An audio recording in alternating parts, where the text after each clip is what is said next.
itu pada Ustaz bisa. Bismillahirrahmanirrahim. Assalamualaikum warahmatullahi wabarakatuh. Alhamdulillahi ala ihsani wa syukru lahu ala taufiqihi wa amtinani. Asyhadu an la ilaha illallah wahdahu la syarika lahu ta'ziman li sya'nih wa asyhadu anna Muhammadan abduhu wa rasuluhu da'ila ridwani. Allahumma salli alaihi wa ala alihi wa ashabihi wa ikhwani. Ikhwan akhwat yang dirahmati Allah Subhanahu wa taala. Demikian juga jamaah Masjid Tarbiyah Cilandak yang dirahmati Allah Subhanahu wa taala. Pada kesempatan kali ini kita akan melanjutkan bahasan kita tentang Sirah Nabawiyah, dan pada pertemuan lalu kita telah selesai 2 pertemuan tentang Ghazwatul Hunain ya. Sekarang setelah Ghazwat Hunain kita lanjutkan tentang Ghazwatul Taif, karena sebenarnya perang Taif ini adalah kelanjutan dari perang Hunain. Kenapa bisa demikian? Karena telah kita bahas pada perang Hunain, kabilah Hawazin dan kabilah Thaqif mereka kabur dari Hunain dan mereka meninggalkan ghanimah yang sangat banyak ya, ribuan onta, ribuan kambing, banyak sekali ghanimah yang mereka tinggalkan, termasuk budak-budak, kemudian istri-istri mereka, banyak sekali mereka tinggalkan. Tetapi yang tujuannya pimpinan mereka itu Malik bin Auf An-Nasri membawa segala harta mereka dan bawa istri-istri mereka agar mereka tidak kabur. Ternyata mereka juga kabur. Mereka kabur kemana? Mereka kabur ke Taif. Ya, kaburlah mereka seluruhnya, kabilah Hawazin dan kabilah Thaqif. Mereka masuk ke kota Taif bersama pimpinan mereka Malik bin Auf An-Nasri. Lalu mereka pun masuk dalam benteng yang ada di Taif. Maka Rasulullah SAW berjalan menuju kepada mereka, menuju Taif. Setelah urusan Hunain sudah selesai, Rasulullah menuju ke Taif. Rasulullah SAW belum bagi ghanimah. Rasulullah SAW belum bagi ghanimah karena meskipun musuh sudah kabur, tapi belum selesai.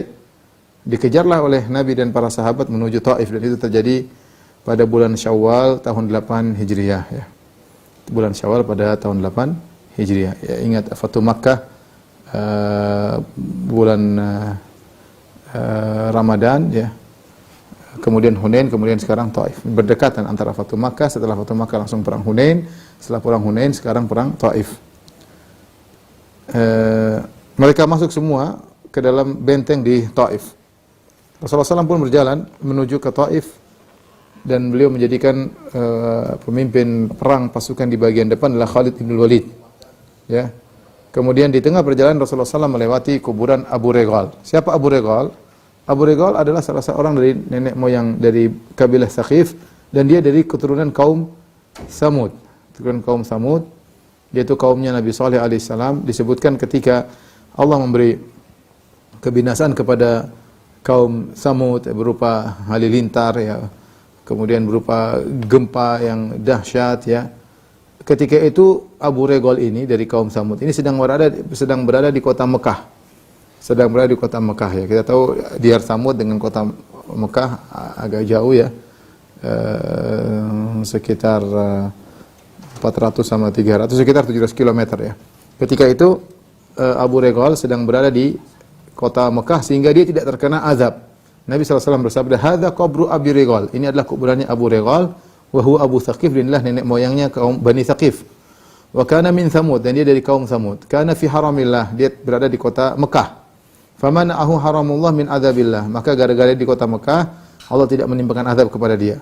Falamma kharaja minhu, tatkala dia keluar dari kota Mekah, asabathu niqmatul lati asabat qaumahu bihadzal makan, maka dia sedang keluar menuju Taif mungkin, yaitu karena Taif dekat dengan kota Mekah, dia keluar dari kota Mekah, dari tanah haram, Allah pun menimpakan dia azab di tempat ini. Fadufina fihi, maka dia pun dikuburkan di tempat ini. Wa ayatu dzalik annahu dufina ma'ahu ghusnun min dhahab.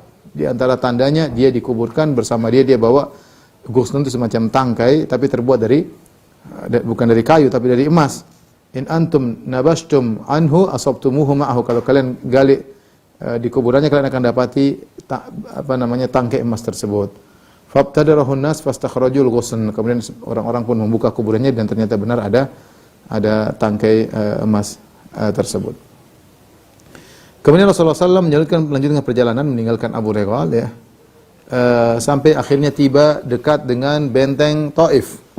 Maka Rasulullah SAW pun membuat campnya di situ ya, Kemudian Rasulullah SAW pun menyuruh kaum muslimin untuk mengepung kota Taif.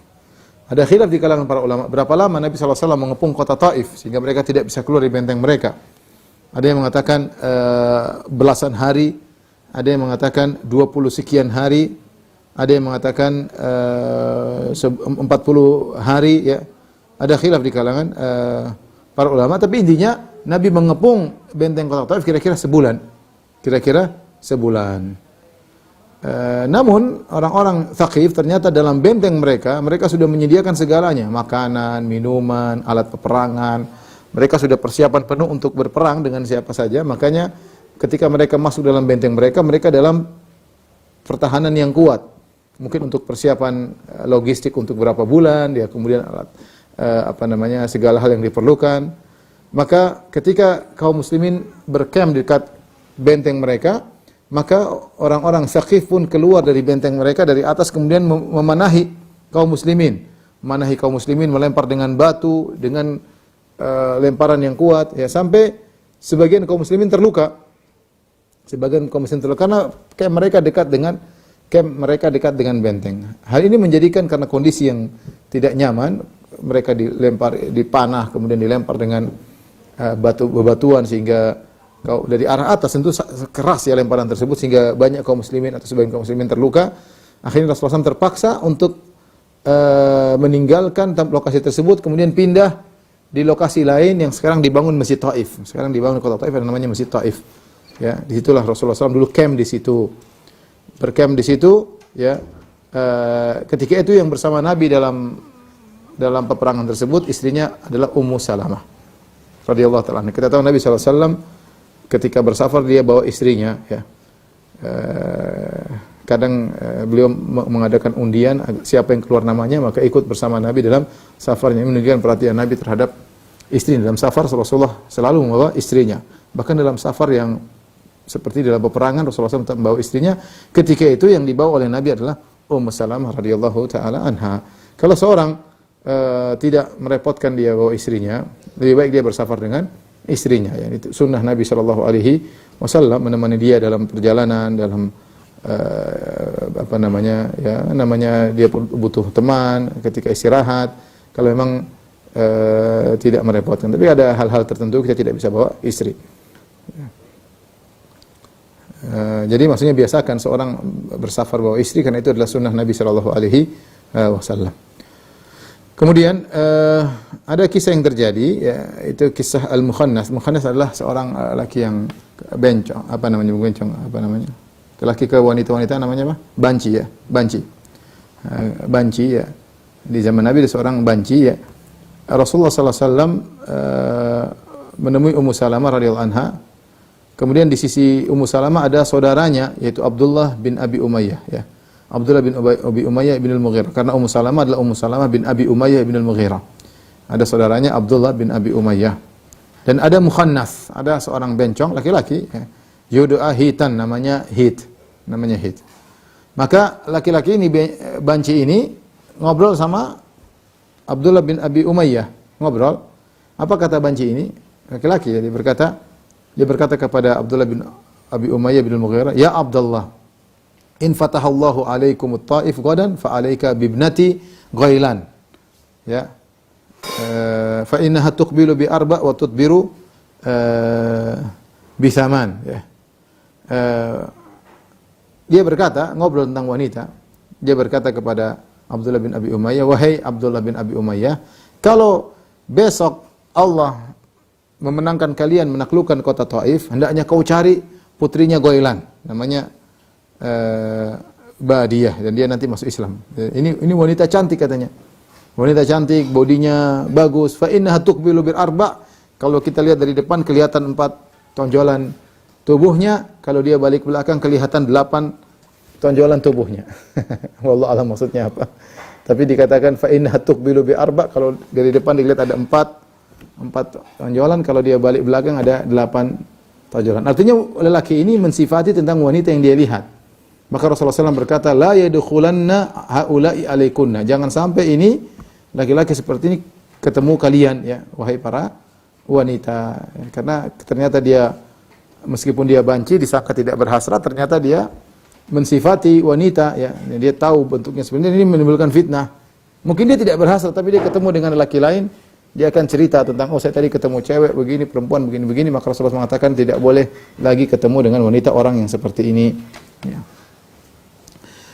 Baik, kita lanjutkan ya. Rasulullah SAW memikirkan bagaimana cara melawan orang Taif, sementara mereka melempar dari atas benteng, sulit untuk melawan mereka. Akhirnya Rasulullah SAW membuat manjanik. Manjanik itu semacam ketapel raksasa, ya, ketapel besar, alat untuk dilemparkan ke atas, ya. Jadi alat pelempar, sebenarnya alat pelempar dengan tali kemudian dilemparkan, ya, ketapel tapi besar, ya, dengan alat pelemparannya untuk melemparkan serangan kepada Bani Thaqif dan Hawazin yang ada dalam benteng Taif. Dan inilah manjanik pertama yang dilakukan, yang digunakan dalam Islam. Manjanik pertama. Kemudian juga Rasulullah SAW menebarkan duri-duri di sekitar benteng. Kalau mereka keluar, mereka akan celaka, ya. Ini namanya peperangan, segala strategi dilakukan, ya. Kemudian Rasulullah SAW memotivasi para sahabat untuk memanah mereka, ya. Selain menggunakan manjanik, kalau ada yang keluar mereka panah dari bawah, ya.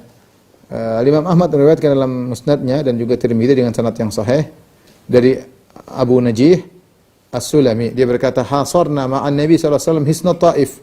Kami mengepung benteng kota Taif. Sami'tu Rasulullah sallallahu yaqul, maka aku mendengar Rasulullah sallallahu berkata, man balagha bisahmin falahu darajatun fil jannah. Barang siapa yang bisa manah dengan panahnya sampai ke musuh, ya, maka dia mendapat 1 derajat di surga. Wa man rama bisahmin fi sabilillah azza wa jalla fa huwa lahu adlu muharrar. Barang siapa yang melemparkan panahnya di jalan Allah Subhanahu wa taala, maka dia mendapatkan seperti dalam jihad, seperti pahala memerdekakan seorang budak. Wa man syaba syaibatan fi sabilillah kanat lahu nuran yaumal qiyamah. Barang siapa yang berjihad di jalan Allah sampai akhirnya ada uban di rambutnya, maka uban-uban yang rambutnya tersebut akan menjadi cahaya baginya pada hari kiamat kelak. Kata Abu Najih setelah meriwayatkan hadis ini, fa balagtu yauma idzin 16 sahman. Saya berhasil pada hari itu 16 panah saya panahkan ke musuh, karena tidak mudah, mungkin bentengnya tinggi, panah sulit sampai ke atas, tapi Rasulullah kasih motivasi. Siapa yang panahnya sampai ke atas, maka dia dapat 1 derajat di surga. Ketika peperangan sulit dilakukan, hanya sekedar dari panah bawah ke atas, atas ke bawah, kan sulit, ya. Posisi menguntungkan bagi Bani Thaqif, dari kaum Thaqif dan kabilah Hawazin, menguntungkan mereka karena mereka posisi di atas sehingga panah mereka kuat. Lagi pula mereka berlindung di balik tembok, di balik dinding. Bisa jadi mereka lewat lubang-lubang dengan mana. Kaum muslimin mana dari bawah itu sulit. Mau tidak mau bagaimana caranya untuk bisa menembus benteng Taif tersebut? Ya, harus. Sementara mereka tidak mungkin mendekat ke benteng. Kalau mereka dekat ke benteng, semua batu-batu dilemparkan, anak panah dilemparkan, sehingga sulit untuk bisa masuk ke dalam benteng. Tapi tidak ada cara lain kecuali menghancurkan pintu benteng Taif tersebut. Maka Rasulullah SAW pun kaum muslimin menggunakan dabbabah. Dabbabah, ya, yaitu semacam kereta, ya, yang terbuat dari kulit atau apa di atasnya, dan kaum muslimin di bawahnya. Jadi mereka berlindung. Kalau ada anak panah, ada batu, maka mereka berlindung karena mereka berada di bawah semacam kereta. Kemudian mereka berlindung berjalan menuju ke pintu gerbang benteng Taif tersebut untuk mereka buka. Ya. Tujuannya adalah sampai ke situ kemudian membolongi pintu benteng tersebut. Ya. Mulailah mereka berjalan dengan di bawah dabbabah tersebut. Mereka menuju ke gerbang, tetapi dilihat oleh kabilah Thaqif, maka mereka pun melempar, ya, mereka melempar sepotong besi yang dipanaskan merah, ya, kemudian dilemparkan ke atas dabbabah tadi, membakar dabbabah tadi yang terbuat dari kulit tadi, terbakar. Akhirnya kaum muslimin sahabat keluar di bawah. Ketika keluar di bawah, mereka dipanah dengan panah-panah dan banyak di antara mereka yang meninggal dunia. Para sahabat tidak berhasil. Ternyata Thaqif pintar, dia lemparkan besi panas sehingga terbakar. Akhirnya para sahabat keluar, akhirnya kena panah, banyak yang meninggal di antara mereka. Berbagai cara dilakukan oleh Rasulullah SAW dengan manjanik, dengan panah, dengan dabbabah, tapi tidak berhasil. Ya, sebulan Rasulullah mengepung mereka dan tidak berhasil. Akhirnya Rasulullah SAW menyuruh untuk memotong kebun-kebun anggur yang ada di Thaqif dan dibakar, Rasulullah SAW bakar, ya, kaum muslimin, dan itu adalah sumber penghasilan mereka, anggur, orang-orang Taif. Sampai sekarang, ya, mereka juga buah-buahan di sana banyak, ya. Kalau kita ke Taif kita bisa beli buah-buahan di Taif, di antaranya ada anggur, ya. Maka kaum muslimin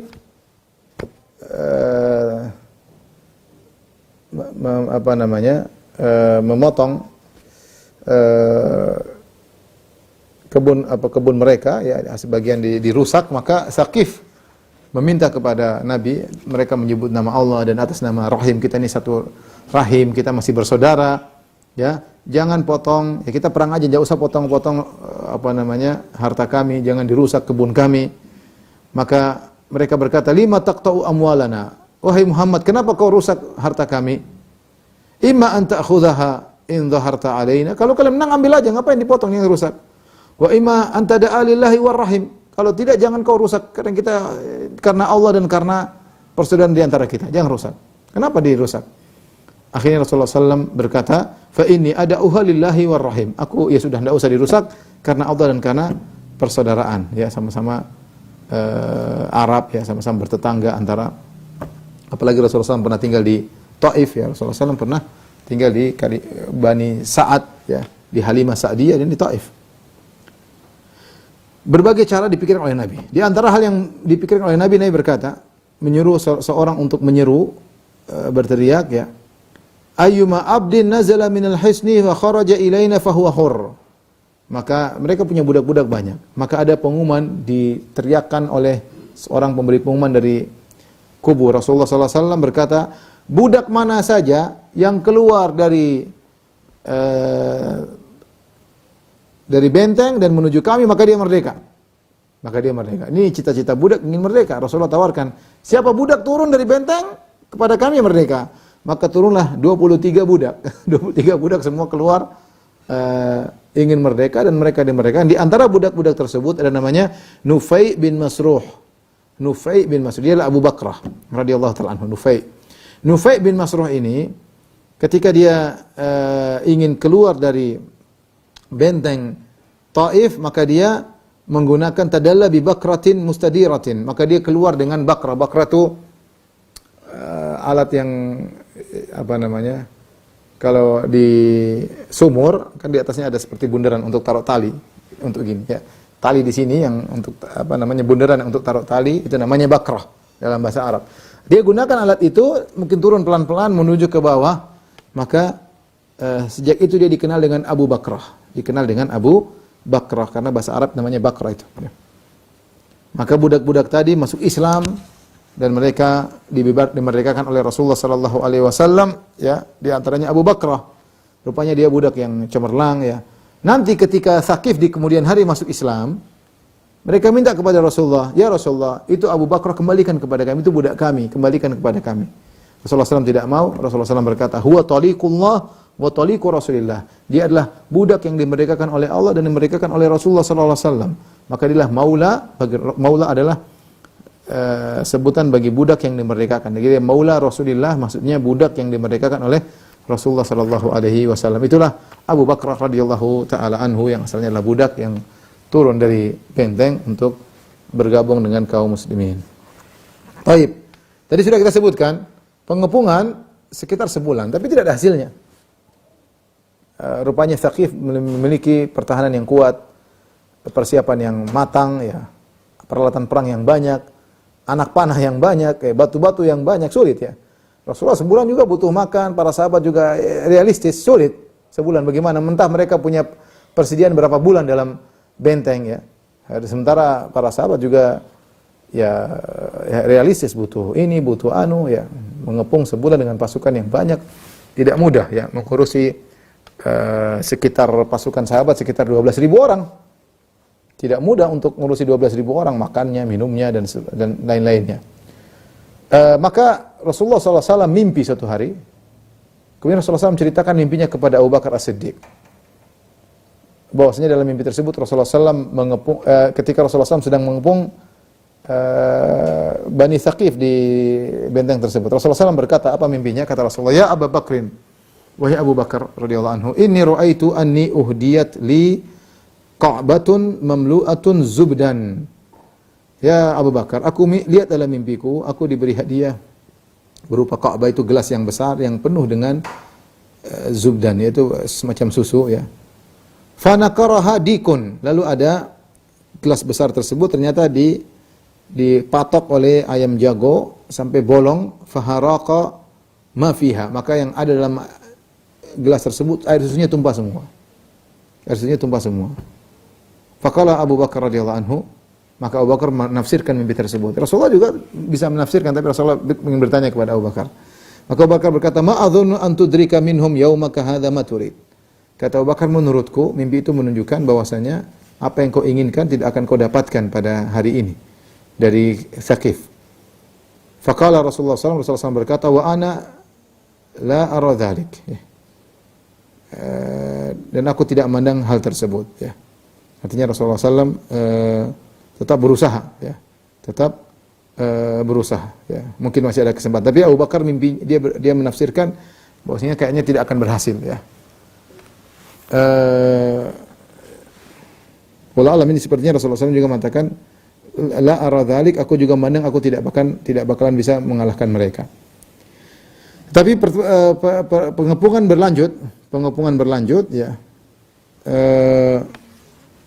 Namun sulit bagi kaum muslimin ya. Allah tidak memberi kemenangan bagi Rasulullah untuk menaklukkan kota Taif.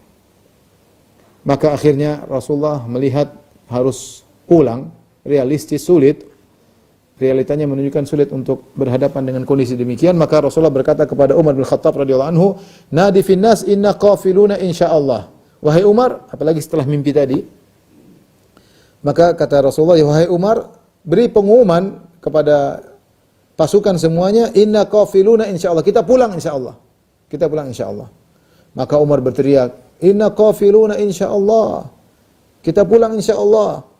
Ternyata kaum muslimin merasa berat, kok disuruh pulang? Sudah sebulan mengepung. Wastangkaru, kata mereka, enggak, mereka ingin bertahan. Kata mereka, nadhhab wala naftahahu. Nadhhabu wala naftahuhu. Kita pulang dan kita belum berhasil menaklukkan kota Taif? Enggak. Kita bertahan, kata para sahabat. Kata Rasulullah, kalau begitu, ugdu alal kita, lalu gitu, ayo perang, kata Rasulullah. Semangatlah mereka, perang lagi. Besok hari mereka perang lagi, tadinya harusnya pulang. Rasulullah realistis ya.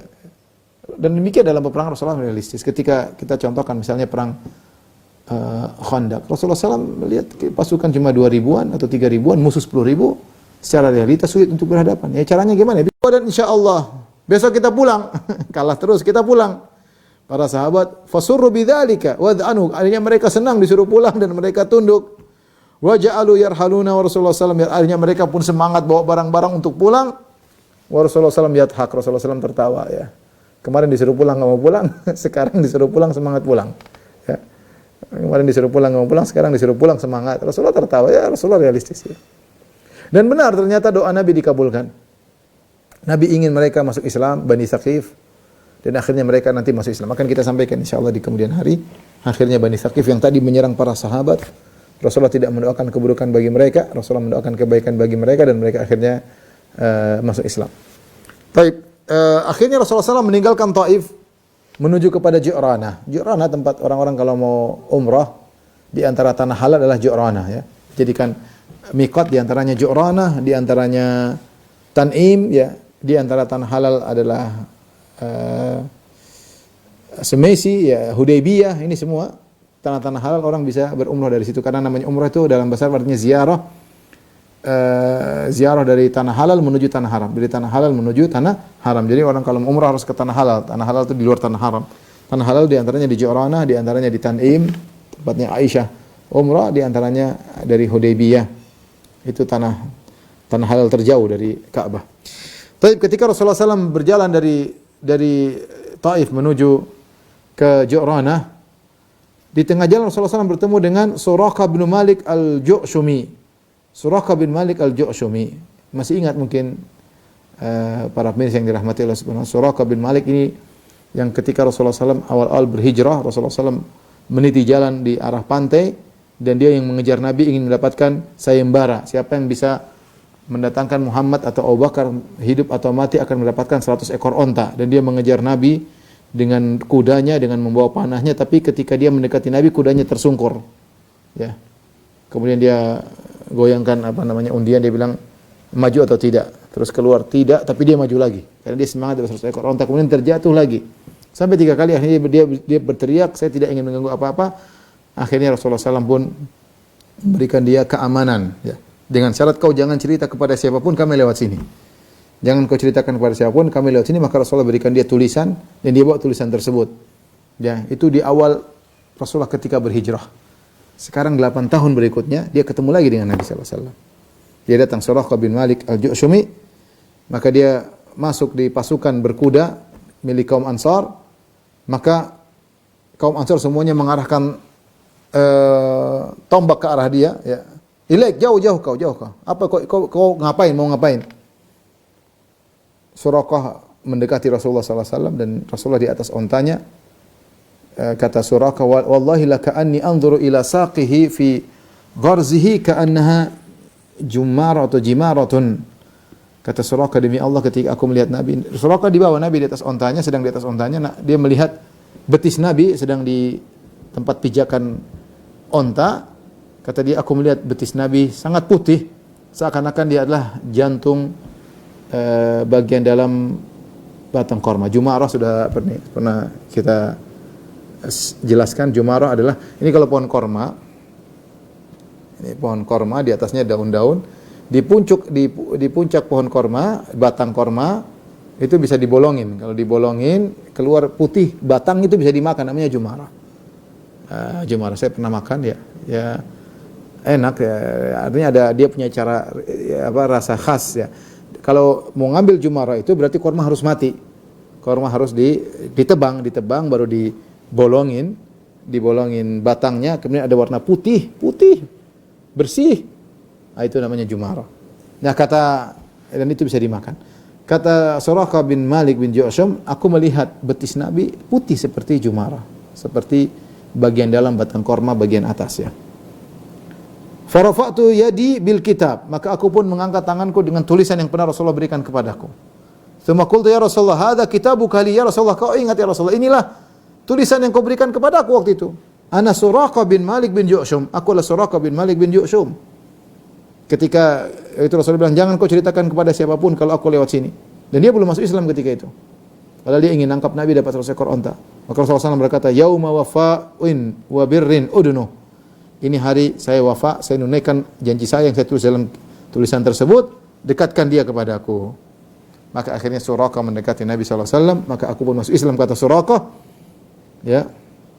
Thumma tadzakartu syai'an as'alu Rasulullah SAW fama adhkuruhu illa anni qultu, lalu aku menyebutkan sesuatu kepada Nabi tentang sesuatu, tapi saya lupa. Yang saya ingat, saya bertanya kepada Nabi ketika itu. Kata Suraqah, ya Rasulullah, ditanya masalah ad-dhallah minal ibil taksha hiyadhi wa qad mala'tuha li ibili hal li min ajrin fi an asqiyaha. Dia bertanya ketika masuk Islam tadi, kesempatan dari Rasulullah, dia bertanya, ya Rasulullah, ada onta tersesat, entah ontanya siapa. Dan saya punya hiyadhi, yaitu air yang saya penuhi untuk onta-ontaku. Jadi Suraqah bertanya, saya punya tempat semacam danau kecil, ya tempat air untuk onta-ontaku. Kalau mereka sudah merumput, ya sudah tinggal datang mereka minum dari tempat air tersebut. Ternyata ada ontanya orang yang tersesat, dhalah, onta tersesat. Dia datang menuju ke tempat airku yang aku siapkan untuk onta-ontaku. Ternyata dia minum dari tempat airku tersebut. Hali min ajr fi an-asqiya. Apa aku dapat pahala ya Rasulullah kalau onta itu minum dari tempat airku? Subhanallah, dia tanya. Mungkin berarti itu mungkin sepele, tapi dia tanya, dia ingin tahu. Apakah kalau onta tersebut minum dari tempat air yang aku sediakan untuk ontaku, aku dapat pahala? Kata Rasulullah SAW, na'am. Fi kulli dhati kabidin harra ajrun. Benar, kau dapat pahala. Setiap hewan yang memiliki hati yang dan dalam kondisi haus, kalau kau kasih minum, kau dapat pahala. Semua hewan. Maka Suraqah pun diberitahu oleh Nabi sallallahu alaihi wasallam, "Tsumma raja'tu ila qaumi." Fasuktu ila Rasulullah sallallahu alaihi wasallam sadaqati, maka kemudian aku pulang kepada kaumku dan aku bawa kepada Rasulullah sallallahu alaihi wasallam zakatku. Taib. Apa yang terjadi di Ju'rana? Ketika Nabi sampai di Ju'rana, ternyata seluruh ghanimah dikumpulkan di Ju'rana.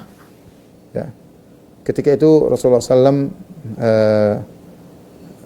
sudah masuk bulan Dzulqa'dah. Ya, hari malam Kamis di hari kelima bulan Dzulqa'dah. Maka Nabi pun turun di Ju'rana. Kemudian Rasulullah SAW tinggal di situ selama 13 hari. Rasulullah SAW tidak bagi ghanimah. Kenapa Rasulullah SAW tidak bagi ghanimah? Rasulullah berharap orang-orang Hawazin, Tsaqif yang ini harta mereka yang mereka kumpulkan, Rasulullah berharap mereka datang masuk Islam. Kalau mereka masuk Islam dikembalikan oleh Nabi SAW. Jadi Nabi tunggu 13 hari. Mereka enggak datang-datang, mereka tidak masuk Islam. Padahal kalau mereka masuk Islam, Rasul akan kembalikan ghanimah-ghanimah tersebut. Ya. Akan tapi tidak seorang pun datang yang masuk Islam. Akhirnya Rasulullah SAW pun membagi ghanimah. Yang jumlahnya sangat banyak. Ya. Di antara metode Nabi SAW membagi ghanimah adalah Rasulullah mulai dengan memberikan kepada al-mu'allafat qulubuhum, yaitu orang-orang yang baru masuk Islam atau orang-orang yang akan diharapkan masuk Islam. Sadatul Arab, yaitu orang-orang pemimpin para orang-orang Arab ketika itu, kepala-kepala kabilah, orang-orang ternama yang baru masuk Islam atau yang akan diharapkan masuk Islam. Rasulullah SAW, terutama yang belum masuk Islam, yata'allafuhum ilal Islam. Rasulullah SAW berharap mereka untuk masuk Islam. Ya. Maka Rasulullah SAW berikan kepada Abu Sufyan bin Harb 100 ekor onta. Abu Sufyan sudah masuk Islam. Ya. Kemudian Rasulullah SAW berikan kepada Abu Sufyan bin Harith, sepupunya, ini 100 ekor onta. Rasulullah SAW berikan juga kepada Al-Aqra' bin Habis At-Tamimi 100 ekor onta. Rasulullah SAW berikan kepada Uyainah bin Hisan Al-Fazari 100 ekor onta. Ini semua kepala-kepala kabilah. Rasulullah SAW berkata berikan kepada Alqamah bin Ulathah 100 ekor onta. Rasulullah SAW berikan kepada Al-Abbas bin Mirdas kurang dari 100 ekor onta. Kemudian ketika dia diberikan kurang dari 100 ekor onta, ya, maka dia pun mengadu, ya. Dia mengatakannya, Rasulullah, engkau berikan kepada fulan kepada Uyainah wal Aqra, engkau berikan 100 ekor onta, sementara Mirdas hanya kau berikan kurang daripada itu. Maka Rasulullah SAW pun kasih 100 ekor onta, biar sama semua. Rasulullah SAW juga berikan kepada Hakim bin Hizam 100 ekor onta. Rasul bagi-bagi. Ini semua pembesar Quraisy, pembesar kabilah-kabilah Arab, Rasulullah kasih. Karena mereka penting, aset bagi kaum muslimin kalau mereka masuk Islam atau yang sudah masuk Islam agar kokoh iman, yang belum masuk Islam agar masuk Islam. Ya, ini siasat atau politik dalam berdakwah, siasat dalam berdakwah, ya. Dan itu boleh dengan harta sedekah, ya. Harta zakat. Kemudian Rasulullah SAW berikan kepada Hakim bin Hizam 100 ekor onta. Hakim bin Hizam adalah ponakan Khadijah yang punya banyak jasa besar kepada Nabi dan kepada Khadijah ketika ketika Rasulullah SAW dikepung. Cerita lama dulu pernah kita sampaikan, ketika Rasulullah SAW dikepung selama 3 tahun. Bani Hashim dikepung oleh orang Quraisy, tidak dikasih makan, tidak boleh berinteraksi dengan mereka, tidak boleh menikah dengan suku yang lain, ya, Bani Hashim semuanya sampai mereka kelaparan. Di antaranya Hakim bin Hizam, dia mengirim makanan dengan ontanya, dikirim kepada bibinya Khadijah. Ini Hakim bin Hizam, orang yang sangat baik, ya. Dan dialah Hakim bin Hizam yang beli budak Zaid bin Harithah. Kemudian dia hadiahkan kepada bibinya Khadijah, yang budak tersebut akhirnya menjadi anak angkat Nabi SAW. Zaid bin Harithah akhirnya menjadi sahabat Zaid bin Harithah yang punya anak Usamah bin Zaid. Yang beli adalah Hakim bin Hizam. Maka Rasulullah SAW, dan dia pembesar di orang-orang Quraisy, Rasulullah SAW kasih 100 ekor onta. Kemudian dia minta lagi, ya Rasulullah 100 ekor onta lagi. Rasulullah SAW kasih lagi 100 ekor onta yang kedua, 200 ekor onta. Tsumma sa'alahu, kemudian minta lagi, Rasulullah SAW kasih lagi 300 ekor onta. Jadi dia minta, Rasulullah kasih. Setelah Rasulullah SAW kasih, maka baru Rasulullah kasih nasihat. Dan itu hak penguasa ketika itu, Rasulullah yang berkuasa. Dia mau kasih berapa terserah dia, yang dia melihat, Rasulullah SAW melihat maslahat yang dia harapkan. Maka Rasulullah SAW berkata, setelah dia kasihkan 300 ekor onta kepada Hakim bin Hizam, maka dia berkata, ya Hakim, wahai Hakim, inna hadzal mala khadirun hulwun. Sungguhnya harta dunia itu hijau dan manis. Hijau dipandang, harta dunia, siapa yang tidak suka memandang harta dunia? Lihat rumahnya, lihat mobilnya, lihat kebunnya, lihat hewan-hewannya, manis hijau dipandang, hulwun, manis dirasakan. Manusiawi suka dengan harta yang banyak. Maka kemudian dia berkata, "Faman akhadhahu bi sakhawati nafsin burika lahu fihi." Ya, barang siapa yang mengambil dengan dada yang lapang, tidak tamak, ya, maka akan diberkahi. Enggak ada, ngambil biasa aja, jangan dimasukkan di hati. Wa man akhadhahu bi israfi nafsin, barang siapa yang mengambil harta tersebut dengan tamak, pingin cari-cari, ya, lam yubarik lahu fihi, maka Allah tidak akan beri berkah kepada harta tersebut. Wa kana kalladzi ya'kulu wa la yashba. Ketika dia mengambil harta dengan tamak, dia seperti makan orang yang makan namun enggak pernah kenyang. Wal yadul ulya khairum minal yadi sufla, dan yang memberi tangan di atas lebih baik dari tangan yang di bawah. Subhanallah. Tapi Rasulullah SAW tidak menahan, Rasulullah kasih dulu. Setelah kasih baru Rasulullah SAW nasihati. Bahwasanya jadi patokan adalah keberkahan. Bagaimana cara agar kita berkah? Kita ngambil harta tidak tamak. Dapat alhamdulillah enggak, ya sudah. Ya, bukan kita tamak kemudian siang 24 jam, kalau bisa 32 jam bekerja dalam sehari. Tamak dengan harta. Kalau ada harta kita ambil, di antara bentuk kita tidak simpan di hati, kita sedekahkan, kita berikan kepada orang yang lain. Kita tidak tamak, tidak mengejar-ngejar. Jadi abdul dinar, abdul dirham, jadi budak dinar, budak dirham. Ya. Harta sudah masuk dalam hati. Karena orang yang seperti ini, maka dia tidak diberkahi. Seperti orang yang makan tidak pernah kenyang. Ya, kelihatannya banyak makan dulu tapi hasilnya enggak ada, enggak kenyang. Sama seperti orang numpuk-numpuk harta-hartanya enggak ada, kebahagiaan enggak dia dapat, keluarganya rusak. Atau dia sakit, atau dia mati, atau apa. Hasilnya enggak ada, anak-anaknya nakal, ya. Kemudian harta dia hambur-hamburkan pada maksiat yang tidak jalan sana, jalan kemari, hambur-hamburkan uang yang tidak bermanfaat, hanya menambah hisapnya pada hari kiamat kelak, memperpanjang hisapnya. Ini harta tidak diberkahi, hasilnya enggak ada. Ya, hasilnya enggak ada. Seperti orang yang makan enggak pernah kenyang. Tangan yang di atas lebih baik daripada tangan yang di bawah. Ketika hakim mendengar nasihat Nabi SAW, dia berkata, "Ya Rasulullah." Ini suami omnya dulu, Khadijah bibinya. Dia berkata, "Ya Rasulullah, walladzi ba'atsaka bil haqq, la arza'u ahadan ba'daka syai'an hatta ufariqad dunya." Kata dia, Rasulullah, demi Allah yang mengutus engkau dengan kebenaran. Dia bersumpah di hadapan Nabi. Aku tidak akan mengurangi harta orang lain dengan meminta kepada orang lain setelah ini. Sedikit pun sampai aku meninggal dunia. Aku tidak bakalan minta harta orang lain, mengurangi harta dia, mengurangi aset orang lain sampai aku meninggal dunia. Dan itu benar-benar dijalankan oleh Hakim bin Hizam. Oleh karenanya di zaman kekhalifahan Abu Bakar radhiyallahu taala anhu, Abu Bakar manggil hakim. Dia manggil Hakim bin Hizam untuk diberikan pemberian, tapi dia enggak mau. Saya enggak mau terima. Ya. Kemudian di zaman Umar bin Khattab radhiyallahu anhu, Umar panggil dia karena dia berhak mungkin dikasih pemberian, dia tidak mau ngambil. Ya. Kemudian Umar berkata kepada kaum muslimin, "Inni ushidukum ma'syaral muslimin, anni a'ridu alaihi haqqan min hadzal fai'." Kata Umar, "Ya kaum muslimin sekalian, persaksikanlah, aku telah memberikan kepada dia hak dia dari harta fai', dari harta orang kafir yang dikuasai. Faya'ba an ya'khudhahu, tapi dia enggak mau ngambil. Falam yarza' hakim ahadan minan nas syai'an ba'da Rasulullah sallallahu alaihi wasallam, dan hakim tidak pernah ngambil harta dari orang.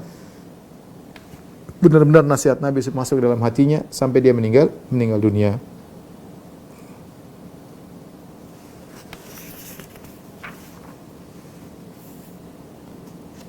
Kemudian di antaranya Rasulullah SAW memberikan kepada Safwan bin Umayyah, dan ketika itu masih musyrik. Safwan bin Umayyah ma'ruf yang sudah kita jelaskan, dia sampai kabur mau lari ke Jeddah, kemudian dikasih pengamanan. Dia bilang, kalau satu dunia semua beriman, saya tidak akan beriman kepada Muhammad. Dia jengkelnya luar biasa. Kenapa? Karena Rasulullah SAW yang membunuh, dan dengan perintahnya Rasulullah terbunuhlah bapaknya Umayyah bin Khalaf. Umayyah bin Khalaf majikannya Bilal, yang menyiksa Bilal, yang dibunuh oleh Bilal bersama para sahabat. Kemudian juga saudaranya, ya, juga terbunuh, ya. Maka dia dendam kepada Nabi SAW sehingga dia ingin kabur. Bahkan dia dia belum masuk Islam, Rasulullah kasih dia pengamanan, silakan kau bebas dan tidak perlu masuk Islam. Tapi dia ikut Nabi, sehingga dalam perang Hunain dia ikut, dalam perang Taif dia ikut serta, meskipun dia tidak ikut perang, dia nonton. Ya, Sufyan bin Umayyah radhiyallahu anhu ketika itu masih musyrik. Dan kita sebutkan pada waktu perang Hunain, Rasulullah SAW minjem. Dia punya alat perang banyak. Rasulullah SAW pinjam. Rasulullah mengatakan, "Ariyah tuh, ini Ariyah. Qasban, ya Muhammad, apakah kau akan merampas hartaku, alat-alat perangku? Kata Nabi, la, bukan, bal ariyah, ya, marduda atau madmunah, tapi adalah pinjaman yang akan dikembalikan. La Safwan. Ketika perang Hunain, Rasulullah SAW berikan kepada Safwan 300 ekor onta. Rasulullah kasih 100. Ini orang benci sekali sama Nabi SAW. Rasulullah SAW kasih lagi 100 ekor onta. Sampai 3 kali. Sampai 3 kali. Ya. Kata Safwan bin Umayyah, dia masuk Islam setelah itu. Dia berkata, "A'tani Rasulullah SAW yauma Hunain." Rasulullah SAW ketika perang Hunain, dia kasih saya harta sangat banyak. 300 ekor onta, banyak kan? 1 ekor onta saja berapa kalau kita beli sekarang? Kalau 10 juta, kalau kali 300 ya banyak lah. 10 kali 300 ya berapa? 3 miliar ya. Wa innahu la abghadun nasi ilayya, dan dia adalah orang yang paling aku benci. Rasulullah adalah orang yang paling aku benci. Fama zala yu'tini hatta sara wa innahu ahabbun nasi ilayya. Tapi Rasulullah berikan aku sampai jadilah dia orang yang paling aku cintai. Subhanallah. Hadiah punya pengaruh.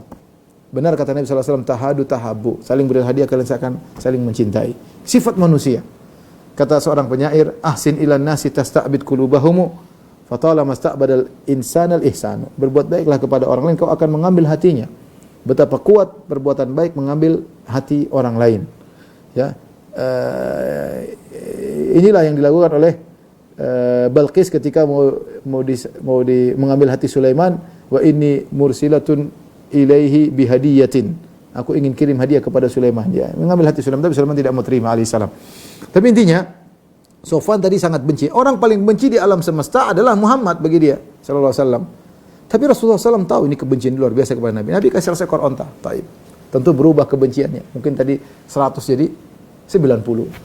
Derajat kebencian dari 100% jadi 90%. Kasih lagi 100 ekor onta. Dari 90 dapat terima 200 ekor onta, mungkin jadi langsung jadi 0. Kasih lagi 100 ekor onta, maka jadilah Nabi orang yang paling dia cintai, berubah. Praktekkan ini kalau Anda tidak percaya. Ada orang benci sama Anda kasih mobil 1. Ini orang benci, tiap hari ngomongin Anda, jelek-jelekin Anda, benci, dendam. Sudah kasih 100 jangan 100 ekor onta, kasih 1 mobil. Enggak usah harga 1 miliar, kasih mobil harga 400 juta. Udah, langsung jadi kawan. Bukan lagi benci, hilang kebencian. Kasih lagi mobil kedua, sudah Anda orang paling cintai di alam semesta. Anda menjadi orang paling dicintai alam semesta. Manusiawi. Kita ini manusia, kita punya hati yang begitu tabiatnya. Kalau dibaikin oleh orang, kita akan sayang kepada orang tersebut. Ya, kita akan sayang kepada orang tersebut. Lihatlah Safwan bin Umayyah yang sangat benci kepada Nabi SAW. Ketika dikasih 100 ekor onta, 3 kali 300 ekor onta, hatta sara wa innahu ahabbun nasi ilayya, jadilah Rasulullah SAW orang yang paling aku cintai. Kemudian Rasulullah SAW kemudian memberikan kepada Harith bin Hisham 100 ekor onta. Rasulullah SAW memberikan kepada Suhail bin Amr 100 ekor onta. Rasulullah SAW memberikan kepada Huwaitib bin Abdul Uzza 100 ekor onta. Rasulullah bagi-bagi. Ya. Rasulullah SAW memberikan kepada yang 50 ekor. Ada yang 40 ekor, ada yang 50 ekor. Sampai tersebar di orang-orang ketika itu, Muhammad kalau memberikan harta dia tidak pernah takut miskin. Maka orang-orang Arab Badui datang kepada Nabi SAW, minta dapat jatah. Mereka minta harta, minta mana jatah kami. Hatta taru ila Samurah fa khatifat rida'uhu. Maka atau fa khatifat rida'ahu, maka Rasulullah SAW kedorong sampai akhirnya ke sebuah pohon yang agak berduri, maka selendang Nabi kecantol di pohon tersebut. Dan Rasulullah kebawa terus karena orang semua ngepungin dia, minta. Orang Arab Badui. Maka Rasulullah SAW berteriak, "A'tuni ridai." Berikan selendangku. Ya. Kemudian Rasulullah berkata, "Falau kana adadu hadhil idah na'aman laqasamtu bainakum. Thumma la tajiduni bakhilan wala kadzuban wala jabanan." Seandainya saya punya onta sebanyak duri-duri yang ada di pohon tersebut, saya akan bagikan seluruhnya kepada kalian. Kalian tidak akan mendapati aku sebagai orang yang pelit. Aku bukan orang pelit. Kalian tidak akan mendapati aku pendusta, dan kalian tidak mendapati aku orang yang pengecut. Kalau saya punya onta, jangan khawatir. Kalau saya punya, saya akan kasih semuanya. Ya, Rasulullah ingin menjelaskan bahwasanya jangan khawatir. Kalau saya punya, saya akan kasih seluruhnya. Ya. Baik, ikhwan dan akhwat yang dirahmati Allah Subhanahu wa taala, para jamaah Masjid Tarbiyah Cilandak yang dirahmati Allah Subhanahu wa taala. Mungkin sampai di sini pengajian kita. Insyaallah kita lanjutkan pekan depan. Kalau ada yang bertanya, 1-2 pertanyaan saya persilahkan. Wallahu taala alam bisawab.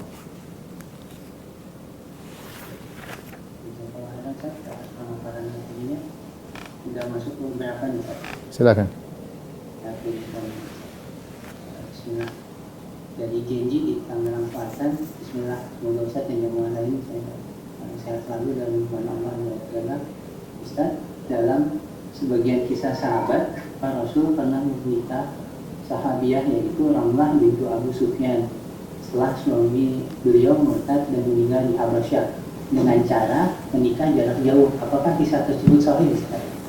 Kisah Nabi menikah dengan jarak jauh benar. Rasulullah mewakilkan untuk bukan jarak jauh, tapi Rasulullah SAW menyuruh orang untuk mewakili Nabi untuk melamar atau menikahi Ramlah bintu Abu Sufyan. Tetapi masalah suaminya Ubaidillah bin Jahshin yang meninggal dalam kondisi murtad, ini hadisnya dhaif. Hadisnya dhaif, tidak ada sanad yang sahih.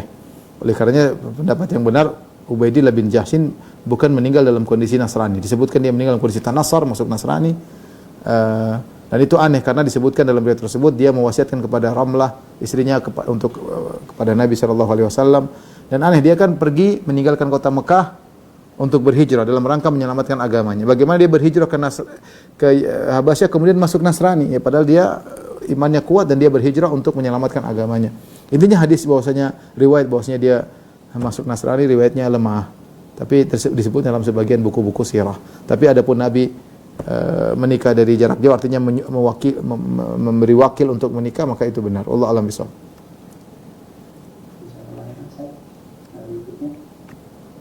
Assalamualaikum, maaf pertanyaan keluar dari tema. Saya ingin bertanya, Allah Subhanahu wa taala Maha mengetahui, Maha melihat. Pertanyaannya, apa hikmah dari malaikat yang mencatat amal kebaikan dan keburukan, sedangkan Allah Maha mengetahui lagi Maha melihat? Allah alam bisawab. Tentu hikmahnya, tentu banyak hikmahnya. Di antaranya Allah menegakkan berbagai macam hujjah, ya. Di antara ada catatan, ada malaikat, ya, tangan berbicara, kaki berbicara, sehingga manusia pada hari kiamat tidak bisa berkilah dan tidak bisa berkelit. Hujjah ditegakkan seluruhnya. Ada malaikat mencatat, ada tangan berbicara, kaki berbicara, bahkan bumi berbicara, sehingga banyak syuhud, banyak saksi yang akan mempersaksikan apa yang dia lakukan. Dan ada hikmah-hikmah lain yang saya tidak tahu, tapi itu di antara hikmah yang disebutkan bahwasanya Allah menegakkan hujjah pada hamba-hambanya pada hari kiamat kelak, di antaranya dengan adanya malaikat-malaikat yang mencatat tersebut. Sama seperti Allah mampu menciptakan manusia tanpa adanya ayah dan ibu seperti Nabi Adam alaihissalam, tapi Allah menciptakan kita dengan ada ayah dan ibu, itu ada hikmahnya, ada pertemuan ayah dan ibu kita, mereka berbahagia, kemudian mereka membuat kehidupan rumah tangga. Bisa saja kita semua lahir muncul tanpa ada ayah dan ibu, bisa saja, tapi ada hikmah yang Allah kehendaki dengan proses-proses tersebut. Wallahu bisawab. Tapi pertanyaan terakhir. Mungkin ini nasihat aja, Ustaz. Bismillah. Assalamualaikum, Ustaz. Bagaimana cara nanti menonton film dewasa? Mohon nasihat.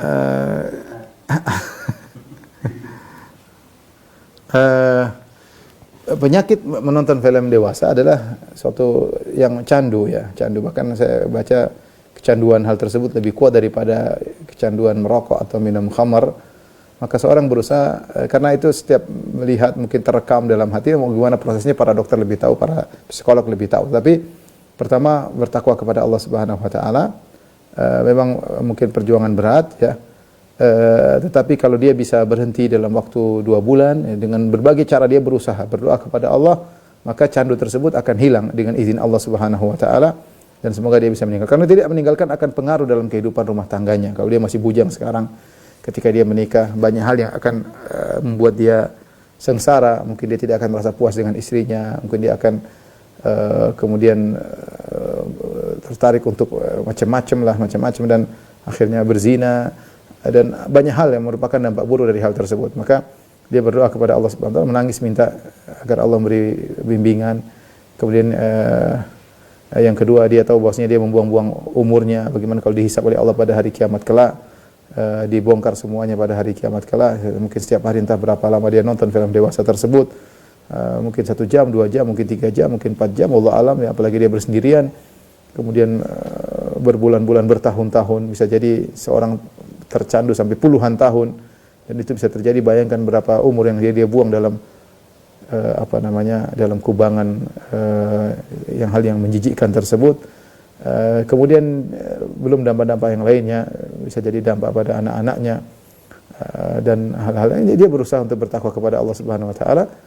Itu dia berdoa kepada Allah, dia ingat dampak yang buruk. Kemudian dia berjuang untuk meninggalkan itu semua dalam waktu mungkin hari pertama sama seperti orang berhenti merokok. Berat hari pertama, hari kedua, hari ketiga, tapi kalau sudah 5 hari lewat, candu itu mulai hilang, atau 7 hari lewat, sebulan lewat, candu itu mulai hilang dari hatinya, sehingga dia mulai ringan, dia tidak ada ketertarikan lagi untuk melihat. Tapi ketika dia sudah berhasil meninggalkan sebulan 2 bulan, hati-hati, semua hal yang bisa mengarahkan tersebut dia jauhi. Jangan sampai dia memandang aurat wanita terbuka. Kalau dia memandang maksud astagfirullah, jangan sekali dia memandang meskipun 5 menit. Kapan dia memandang 5 menit, bisa jadi memori tersebut akan muncul kembali, maka dia kembali lagi seperti sedia kala. Maka waspada ya, karena saya baca bahwasanya kecanduan itu lebih kuat daripada kecanduan khamar maupun mungkin heroin, Allah alam bisawab, psikologi. Tapi tidak ada yang bisa menolong dia kecuali Allah Subhanahu wa taala. Setelah itu dia bergaul dengan teman-teman yang baik ya. Kalau bisa dia tidak perlu ada Instagram, kalau tidak perlu dia cari kebahagiaan yang lain. Instagram hanya merusak dia, Instagram di bawahnya macam-macam kelihatan, YouTube juga banyak macam-macam ya. Kalau dia tidak bisa benar, dia bisa terjerumus kembali. Kemudian kalau dia sudah hilang kecanduannya, segera dia menikah ya. Kalau dia masih jomblo, cari jomblowati ya. Jombloan ketemu jomblowati, insyaallah itu obat yang baik. Rasulullah sudah menyuruh bahwasanya barang siapa masih pemuda segera menikah. Rasulullah menyuruh, ya ma'syarra syabab man istata'a minkumul ba'ah falyatazawwaj. Wahai para pemuda, barang siapa yang mampu untuk menikah, maka menikahlah. Di antara obat adalah dengan menikah. Fa innahu aghaddu lil basar, lebih menundukkan pandangan. Jauhi segala teman-teman yang mengantarkan demikian. Jauhi kondisi sendirian yang bisa mengembalikan ke masa lalu yang buruk. Tidak ada daya upaya kecuali dari Allah Subhanahu wa taala. Demikian apa yang saya sampaikan. Wabillahi taufiq hidayah. Assalamualaikum warahmatullahi wabarakatuh. Subhanakallahumma wa bihamdika.